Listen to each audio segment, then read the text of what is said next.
தினம் ஒரு திருக்குறள். அறத்துப்பால் 6வது அதிகாரம் வாழ்க்கை துணைநலம் 52வது குறள். மனைமாட்சி இல்லாள்கண் இல்லாயின் வாழ்க்கை எனைமாட்சி தாயினும் இல். இந்த குறளின் விளக்கம்: இல்வாழ்வுக்கான சிறப்புகள் அனைத்தும் மனைவியிடம் இல்லையானால் அந்த இல்வாழ்க்கையில் எவ்வளவு சிறப்பிருந்தாலும் அது வாழ்வு ஆகாது.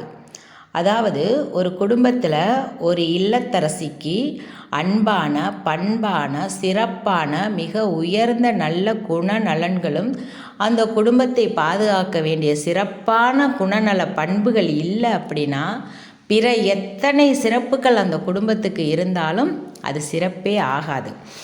நல்ல குணமுடன் நல்ல செயல்களும் மனைவியிடம் இல்லாமல் போனால் அவ்வாழ்க்கை எத்தனை சிறப்புகளை பெற்றிருந்தாலும் பெறாததே. நற்பண்புள்ள மனைவி அமையாத இல்வாழ்க்கை எவ்வளவு சிறப்புடையதாக இருந்தாலும் அதற்கு தனி சிறப்பே கிடையாது. இல்வாழ்க்கைக்கு தக்க நல்ல பண்பு, நல்ல குணம், நல்ல சொல் இதெல்லாம் இல்லை என்றால் எவ்வளவு பெரிய சிறப்பு இருந்தாலும் அந்த குடும்பத்துக்கு ஒரு பயனுமே இல்லை.